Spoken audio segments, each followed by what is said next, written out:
Olá, amigas e amigos que visitam o nosso canal com o lápis na mão.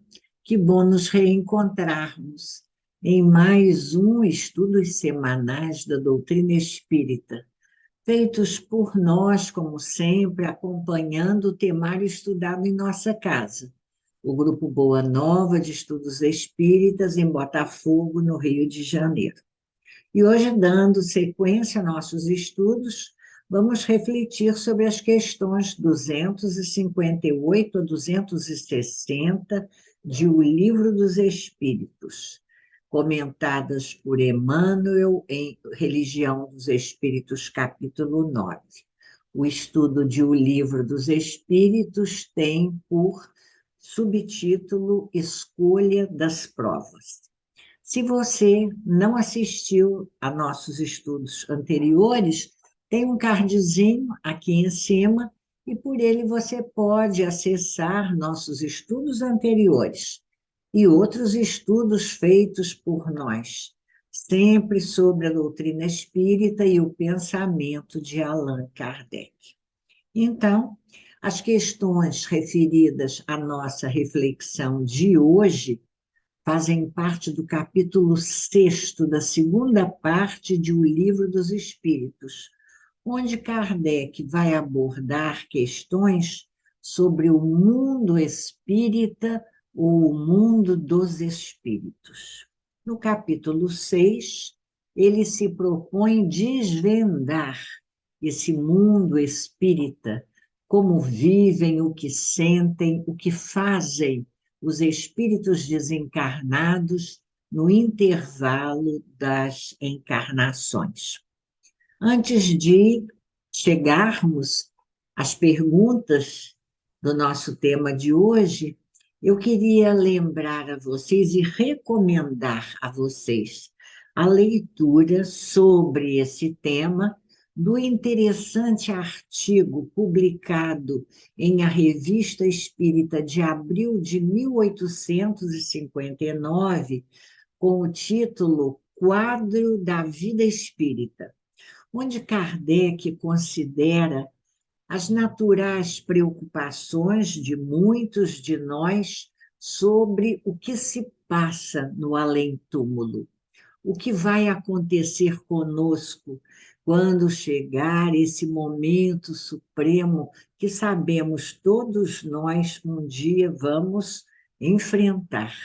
E muitas vezes dizemos, Kardec se refere a isso como uma fala bastante usual nossa, quando dizemos: ninguém voltou de lá para nos dar informações. Ele se refere a essa fala habitual para contestá-la, não é? Dizendo, isso é um erro. A missão do Espiritismo é precisamente esclarecer-nos sobre esse futuro, fazendo-nos, por assim dizer, tocá-lo e vê-lo, não pelo raciocínio, mas pelos fatos. Graças às comunicações espíritas, já não se trata de uma presunção ou de uma probabilidade sobre a qual cada um imagina a sua vontade. É a própria realidade que se nos apresenta, pois são os próprios seres de além-túmulo que vêm descrever a sua situação e falar-nos do que fazem, permitindo-nos, por assim dizer, assistir a todas as peripécias de sua vida nova e, dessa maneira, mostrar-nos a sorte inevitável que nos aguarda, conforme os nossos méritos e os nossos deméritos. Nisso, os incrédulos encontram a fé e os tíbios uma renovação do fervor e da confiança. O Espiritismo é, pois, diz Kardec, o mais poderoso auxiliar da religião. Sim, assim é, é que Deus o permite, e o permite para reanimar nossas esperanças vacilantes e para reconduzir-nos ao caminho do bem pela perspectiva do futuro que nos aguarda. Que bacana, não é? E olha como ele continua, ainda mais um parágrafo. As conversas familiares dia em túmulo que publicamos, a descrição que elas encerram da situação dos espíritos que nos falam, revelam-nos as suas penas, as suas alegrias, as suas ocupações.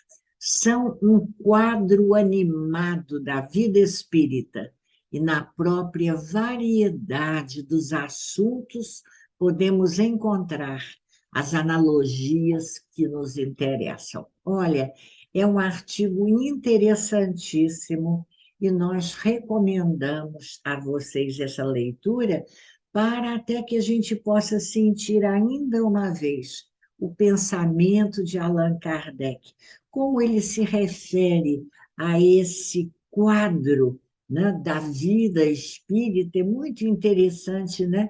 Como é que ele diz aqui, como um animado, um quadro animado da vida espírita, né? Com uma variedade de assuntos, e são os temas que vamos encontrar no capítulo 6º de O Livro dos Espíritos, A Vida Espírita. Muito bem. Se a gente, antes de ainda chegar às questões de hoje, se a gente voltar um pouquinho ao início do capítulo 6º, nós vamos ver com a afirmativa dos espíritos que no intervalo das encarnações, quando estão na erraticidade, os espíritos têm consciência de que vai chegar um momento em que terão que começar uma nova existência mais cedo ou mais tarde, esse momento vai chegar. E na resposta à questão 224A, os espíritos nos dizem que o intervalo entre as encarnações, ou seja, aquele tempo de permanência do espírito errante na erraticidade, esse tempo pode ser de algumas horas ou de milhares de séculos, mas que sempre chegará o momento em que o espírito, dizem eles, terá que volver a uma existência apropriada a purificá-lo das máculas de suas existências procedentes. Muito bem. Nesse momento, então, nós vamos ver, é permitido ao espírito escolher o gênero das provas por que há de passar.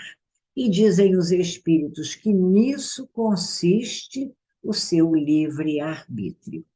Quando o espírito é ignorante ou ainda carente de experiência e se mostra incapaz de fazer essa escolha, isso está lá na questão 262, Deus lhe supre a inexperiência, traçando-lhe o caminho que deve seguir, até que, com o desenvolvimento de seu livre-arbítrio, ele faça essa escolha por si mesmo, de modo a que possa arcar com a responsabilidade da escolha feita e das consequências dessa mesma escolha, dos resultados dessa escolha feita. E aí é interessante, porque Kardec traz uma pergunta, e aí na questão 258A, que já é objeto da nossa reflexão de hoje, Kardec pergunta alguma coisa que muitos de nós perguntaríamos se tivéssemos essa oportunidade, porque temos esse questionamento muito presente nas nossas reflexões. Kardec pergunta, mas não é Deus quem lhe impõe aos espíritos as tribulações da vida como castigo? As tribulações da nossa vida não foram impostas por Deus e são um castigo, como muitas vezes nós mesmos exclamamos: meu Deus, que castigo! Diante das tribulações da vida. E os espíritos respondem a Kardec dizendo que nada acontece sem a permissão de Deus, né? Porque ele, isso é muito importante, está com o lápis na mão, 258A, vai lá e grifa, olha, porque foi ele quem estabeleceu todas as leis que regem o universo, não é? Dando ao espírito a liberdade de escolha, deixa-lhe toda a responsabilidade dos seus atos e das suas consequências. Nada lhes torna o futuro. O caminho do bem está à sua frente, como o do mal. Mas, se sucumbir, ainda lhe resta uma consolação, a de que nem tudo se acabou para ele, pois Deus, na sua bondade, permite-lhe recomeçar o que foi mal feito. Muito bem, vamos então analisar essa pergunta e essa resposta. Vamos começar refletindo um pouquinho sobre os elementos presentes na própria pergunta de Kardec, não é?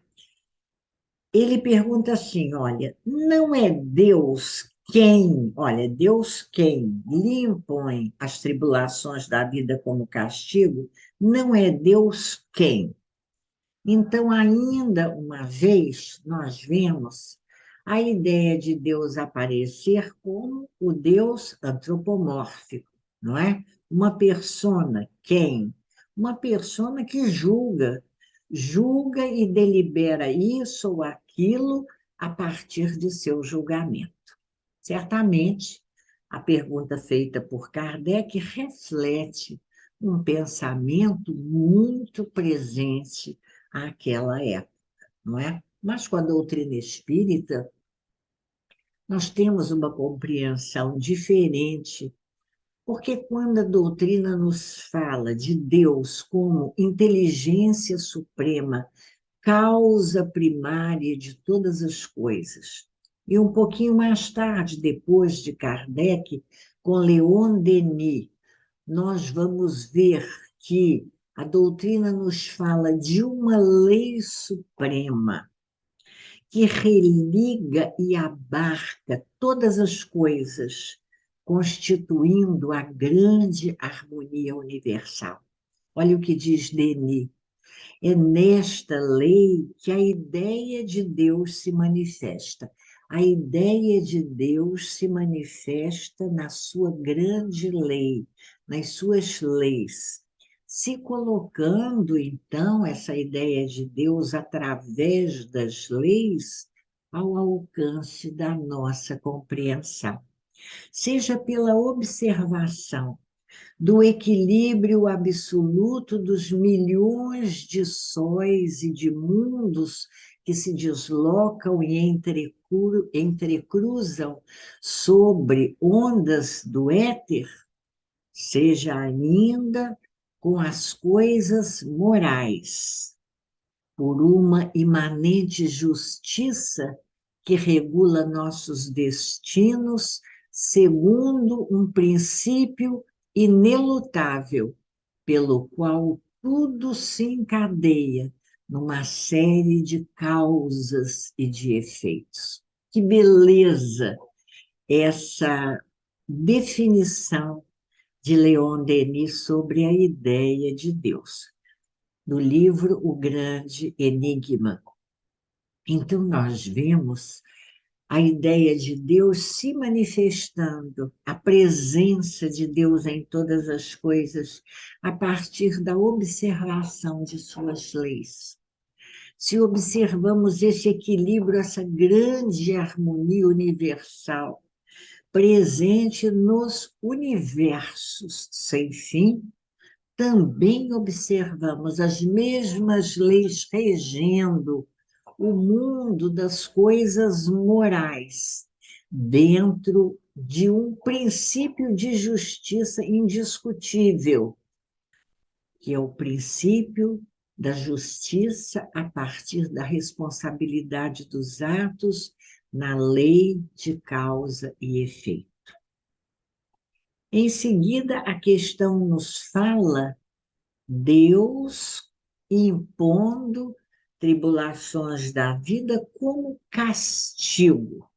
Então, nós temos ainda aqui a ideia de castigo, castigo imposto por Deus, que também é uma ideia ainda presente em alguns ditados dos espíritos e textos de Kardec.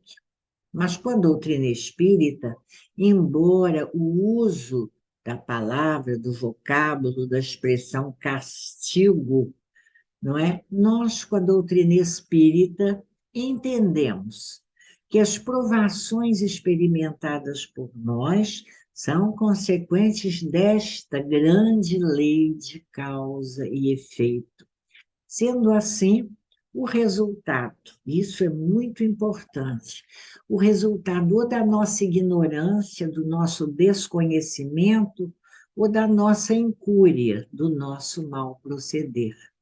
E os efeitos dolorosos decorrentes do nosso proceder, por ignorância ou por incúria, em uma ou outra situação, né, por ignorância ou por incúria, esses efeitos dolorosos são oportunidades que a bondade divina nos concede exatamente para refazermos o mal feito em processos não de castigo, mas de aprendizado, processos de aprendizado imprescindíveis ao nosso aperfeiçoamento. Então, com a doutrina espírita, a ideia de castigo que até o momento em que a doutrina chega para nós está muito presente no imaginário, não é, do ser humano, essa ideia ela vai sendo transformada, corrigida, podemos dizer assim, porque Deus não castiga, Deus renova para nós as oportunidades de correção do mal feito com um novo proceder, uma nova maneira de agir a partir de uma nova compreensão, de uma nova visão das coisas da vida. Coisas da vida, falamos das tribulações. E as tribulações da vida? Kardec perguntou também. As tribulações da vida, nós aprendemos com o Espiritismo, fazem parte desse processo de aprendizado. As tribulações são a prova, são a oportunidade de nós testarmos a nossa capacidade de resolver essas tribulações, de superar essas tribulações, né? Elas nos desafiam exatamente a quê? A experimentarmos novas atitudes. E elas compõem muitas vezes, e aí nós vamos chegando ao nosso tema de estudo de hoje, ao cerne do nosso tema, elas compõem muitas vezes o gênero de provas escolhidas por nós quando na erraticidade. Vale a gente observar, e vamos entender bem isso, que o que nós escolhemos é o gênero, assim, ó, o gênero, o geral, né? O gênero de lutas, porque nós vamos passar. E nós sabemos, então, de que natureza são as vicissitudes que nós vamos encontrar nesse gênero de provas que escolhemos. Mas nós não sabemos, não definimos anteriormente os acontecimentos que vão acontecer. Não definimos detalhes, porque detalhes e acontecimentos, os espíritos respondem a Kardec, nascem das circunstâncias e da força mesmo das coisas. As situações vão sendo criadas e determinando circunstâncias, aspectos, detalhes que não estão previstos quando a gente escolhe o gênero da prova que vamos vivenciar em uma nova encarnação. Até porque muitas dessas coisas que acontecem já são decorrentes do nosso próprio proceder, né? Na vivência desse gênero de provas escolhido. São decorrência do nosso proceder, das nossas escolhas, da nossa posição e, frequentemente, das nossas próprias ações. Isso os espíritos nos dizem, está aqui na resposta à questão 258A. E nas questões 259 e 260, Kardec vai perguntar aos espíritos, ele é uma questão que também faz parte das nossas reflexões. Gente, mas há pessoas que vivem um gênero de prova, de vida tão miserável, né? Tão difícil, tão doloroso, muitas vezes até nascendo em circunstâncias, em condições tão adversas. Kardec define nascendo entre gente de má vida. Como pode alguém ter escolhido, ter aceitado nascer entre malfeitores, entre criminosos, em situações tão negativas, tão adversas? E os espíritos dizem que, ainda uma vez, importa considerar a lei de causa e efeito. E aí muitos de nós escorregamos na interpretação dessa resposta, dizendo, então aí é castigo mesmo. Ah, olha, nasceu nessa circunstância tão dolorosa, certamente perdeu o direito de nascer em uma condição melhor. Se eles são os outros, se eles estão lá, é porque alguma coisa fizeram para estar vivendo hoje em condições tão adversas. Mas não é assim muitas das vezes. Não é assim. Essa é uma interpretação muito rasteira e muito contrária à infinita misericórdia de Deus.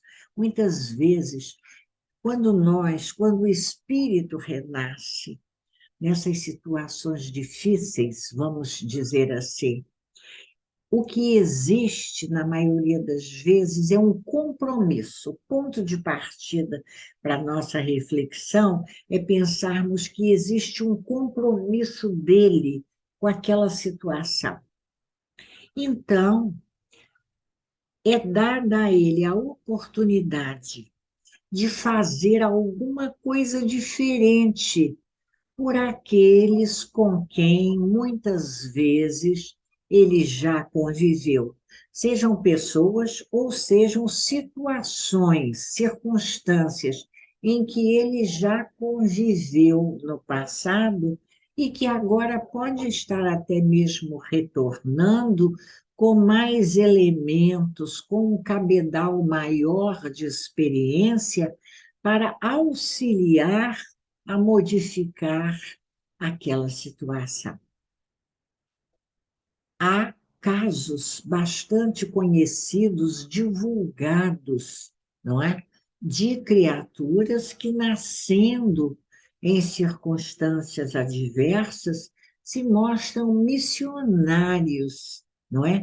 vivendo nessas condições como elementos, referências transformadoras dessas situações, estando próximo da miséria, da criminalidade, dos enganos de toda a ordem, da carência, percebendo as dores, as dificuldades geradoras dessas situações, transformam-se em agentes do bem, em missionários, não é? Trazendo, antecipando muitas vezes para a sociedade em geral uma percepção nova dessas situações e das maneiras que podem ser utilizadas, podem ser conduzidas para minorar essas dores e essas carências. Muito bem. Nesse sentido, numa outra abordagem, nós vamos ver a palavra de Emmanuel no livro Religião dos Espíritos, quando ele, nos comentando a escolha das provas, ele nos reporta a uma situação bastante conhecida de todos nós e certamente geradora de muito conflito para os nossos espíritos. São as nossas escolhas anteriores à nossa reencarnação, quando escolhemos nos reencontrarmos com aqueles a quem prejudicamos ou deixamos de atender, reencontrá-los através da bênção da reencarnação, retomando, como diz Emmanuel, nos fios da consanguinidade em nosso lar, este reencontro com estes espíritos, para que possamos refazer os vínculos desagregadores do passado, pela construção de laços de amor, onde existiam algemas de ódio. Como é importante isso? Nós pensarmos que um dia, no plano espiritual, vendo situações, pessoas com quem nós desejaríamos intensamente construir uma nova forma de relação, nós pedirmos para reencontrá-las, olha, Emmanuel, nos fios da consanguinidade, para refazer os vínculos desagregadores do passado pela construção de laços de amor, onde existiam algemas de ódio. E nesse sentido, diz Emmanuel para nós, o lar se configura educandário doméstico, onde aversões instintivas e desafetos ocultos nos desafiam ao cumprimento do dever, no convívio com velhos adversários que nos constrangem e nos cobram todo o tempo, exigindo de nós muita ternura e muito devotamento, para que possamos construir com eles elos de harmonia, perdoando e ajudando, compreendendo e amparando, sem descansar. Para isso, a compreensão das leis da vida nos são de grande valia. Esses companheiros difíceis, examinadores de nossas atitudes, cobradores de débitos, acusadores de nossas faltas, impiedosos, tantas vezes, não estão junto de nós por uma determinação divina para nos castigar ou nos fazer sofrer. Nada disso. Eles são a maior prova da misericórdia divina, que nos oferece a oportunidade feliz de abraçá-los agora por filhos do coração, servindo silenciosamente, desculpando sem cessar, aprendendo a amá-los, mesmo que em bases de renúncia e de sacrifício. Que importante a palavra de Emmanuel nesse texto que ele intitula Cadinho, chamando o educandário doméstico, o lar, de cadinho purificador, onde, através dessa ligação consanguínea, nós nos vemos, de certa maneira, constrangidos a olhar com olhos de compaixão e de misericórdia aqueles que vêm estar conosco, na condição de pais, filhos, irmãos, cunhados, genros ou nora, que importa, sejam quem forem, que nós possamos percebê-los como oportunidades divinas de construção de elos de amor. Muito bem, vamos chegando ao final da nossa reflexão de hoje, uma reflexão tão feliz, desejando que os aspectos por nós abordados tenham sido úteis a você também, como foram para nós. Nós chegamos ao final da nossa reflexão agradecendo a você pela sua companhia no estudo de hoje, pela visita ao nosso canal e desejando que você tenha um dia de paz. Que haja paz em sua casa, em sua família, paz em seu espírito, paz em sua vida. E que nós possamos nos reencontrar na próxima segunda-feira para mais um estudo semanal da doutrina espírita. Até lá!